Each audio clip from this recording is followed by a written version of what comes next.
कोई मिल गया वाली हंसिका मोटवानी के साथ ऐसा क्या हुआ कि अचानक से इतनी बड़ी हो गई। इस बंदे के हेलमेट ना पहनने पर पुलिस भी कुछ नहीं कर सकती, लेकिन क्यों? और दुनिया की बड़ी बड़ी कंपनियों के सीईओ भारतीय ही क्यों होते हैं, जानेंगे वीडियो के आखिर में। नंबर 9, कोई मिल गया फिल्म में चाइल्ड एक्ट्रेस के रूप में दिखी इस बच्चे को सभी ने बहुत प्यार दिया था, पर अब ये बच्ची कहाँ है और क्या कर रही है, इसके बारे में आज हम आपको बताएंगे। इनका नाम है हंसिका मोटवानी। हंसिका ने as a child actress Bollywood में एंट्री ली थी, पर कोई मिल गया कि लगभग 3 साल के बाद जब वे वापस बॉलीवुड में आए तो वे काफी बड़ी और मैच्योर दिखने लगी, जबकि उनकी उम्र महज 15 साल थी। इस पर बॉलीवुड फैंस ने उन्हें एक्सेप्ट नहीं किया, क्योंकि उनका कहना था कि कोई 3 साल में इतना बड़ा कैसे हो सकता है। उन्हें जरूर उनकी माँ ने कोई स्किन ट्रीटमेंट या हार्मोनल इंजेक्शन दिए हैं, जिसके चलते वे 3 साल में इतनी बड़ी हो गई, क्योंकि उनकी माँ एक सेलिब्रिटी डॉक्टर थी जो सेलिब्रिटीज को यंग दिखाने के लिए उनका ट्रीटमेंट करती थी। हंसिका ने कुछ बॉलीवुड फिल्में भी की, पर लोगों ने हर बार उन्हें काफी बुरा भला कहा, जिस पर हंसिका ने बॉलीवुड छोड़ साउथ इंडस्ट्री में जाने का फैसला किया। उन्होंने साउथ की कई फिल्मों में काम किया और कुछ ही टाइम में साउथ की टॉप एक्ट्रेसेस बन गई। उनके पास एक टाइम पर 5 फिल्में होती थी। साउथ के लोग उन्हें इतना प्यार करने लगे कि उनके लिए एक मंदिर तक बनवा दिया। हंसिका का नाम कई साउथ एक्ट्रेस के साथ भी जोड़ा गया, पर उनके रिलेशन के बारे में पता नहीं चल पाया। इस दौरान उनके पास कई बॉलीवुड फिल्म्स के ऑफर भी आए, जिसे हंसिका ने ठुकरा दिया, क्योंकि बॉलीवुड में उनके साथ जो सलूक हुआ वे दोबारा बॉलीवुड में नहीं जाना चाहती। नंबर 8, अगर आप बिना हेलमेट के बाइक चलाते पकड़े जाते हैं तो ट्रैफिक पुलिस आपका चालान काट सकती है,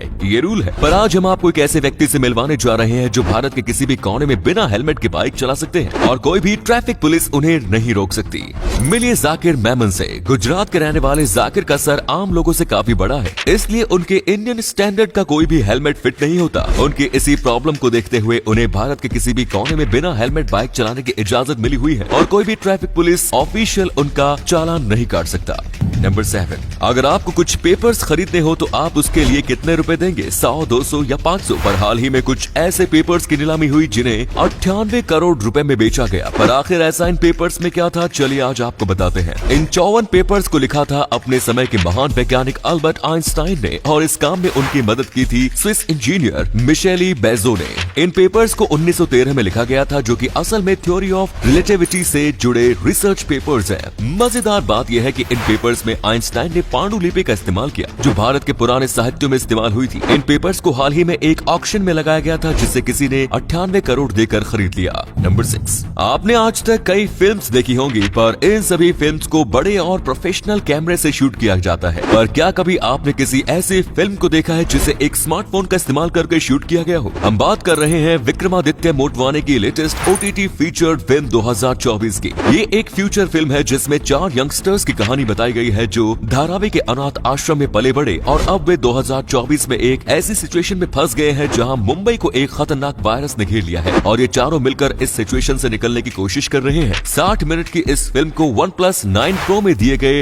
हैजलब्लैड कैमरे से शूट किया गया है। एंड अ मजेदार फैक्ट। नंबर 5, फिल्म अंतिम में सलमान खान के साथ दिख रहे इस हीरो को तो आप सब जानते होंगे, जिनका नाम है आयुष शर्मा, जो कि रिश्ते में सलमान खान के जीजा है। पर आज हम आपको बताएंगे कि आखिर आयुष सलमान की बहन अर्पिता से कैसे मिले और बात शादी तक कैसे पहुंची। अर्पिता का नया ब्रेकअप हुआ था बॉलीवुड एक्टर अर्जुन कपूर से, और इसी दौरान उनके एक दोस्त ने उन्हें आयुष से मिलवाया। दोनों में बातचीत होने लगी और दोनों ने डेट्स पर जाना शुरू कर दिया। लगभग 1 साल डेट करने के बाद आयुष ने अर्पिता से शादी करने के लिए पूछा और अर्पिता ने हाँ कह दी। इसके बाद हैदराबाद के फलकनुमा महल में 18 नवंबर 2014 को दोनों की ग्रैंड शादी हुई। अर्पिता फैशन डिजाइनर हैं और अब वे एक बच्चे की मां भी बन चुकी हैं। वहीं आयुष ने बॉलीवुड में एंट्री कर ली है और अब दोनों मुंबई में रहते हैं। नंबर 4, डायनासोरस को लुप्त हुए लाखों साल बीत गए, पर आज भी उन पर स्टडी जारी है, क्योंकि डायनासोरस आज भी खोजकर्ताओं का फेवरेट रिसर्च सब्जेक्ट है। और हाल ही में खोजकर्ताओं के हाथ कुछ ऐसा लगा कि उनकी डायनासोरस में दिलचस्पी और भी बढ़ गई।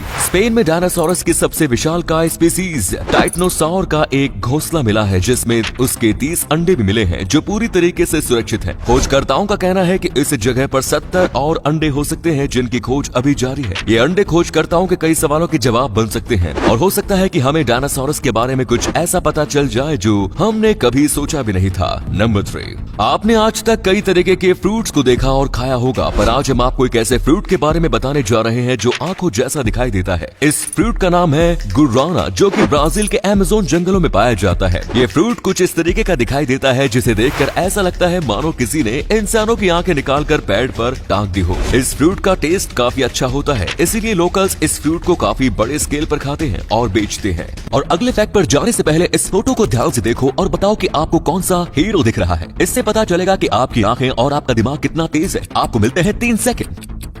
नंबर 2, नॉर्वे की सरकार अपने देश के लोगों का काफी ख्याल रखती है और इसका सबसे बड़ा एग्जाम्पल है वहाँ दिया जाने वाला बेरोजगारी भत्ता। जब भी नॉर्वे में किसी व्यक्ति की नौकरी चली जाती है तो सरकार उस व्यक्ति को बेरोजगारी भत्ता देती है, जिसमें उस व्यक्ति के अकाउंट में हर महीने कुछ पैसे आते हैं ताकि वो अपना गुजर बसर कर सके। और ये पैसा उसे तब तक मिलता है जब तक वो नई जॉब ना ढूंढ ले। इस बेरोजगारी भत्ते को हासिल करने के लिए उस व्यक्ति को अपनी पुरानी जॉब से जुड़े डॉक्यूमेंट्स और उसे छोड़ने का कारण अथॉरिटीज को बताना होता है और साथ ही वो नई जॉब ढूंढ रहा है इसका प्रूफ भी देना होता है और तभी उसे सरकार की तरफ से ये पैसे मिल जाते हैं। नंबर 1, अमेरिका की कई सबसे बड़ी टेक कंपनीज के सीईओ भारतीय लोग हैं, पर आखिर क्यों? चलिए आज हम आपको बताते हैं। भारत के कई इंटेलिजेंट लोग अच्छी अपॉर्चुनिटी की तलाश में अमेरिका जाते हैं और फिर वहीं के होकर रह जाते हैं। अमेरिका में जॉब अपॉर्चुनिटीज काफी ज्यादा होती है, वहीं अमेरिकन के मुकाबले भारतीय लोग काफी लॉयल और मेहनती होते हैं और वे लंबे टाइम तक एक कंपनी के लिए वफादार होकर काम करते हैं और यही सबसे बड़ा पॉइंट होता है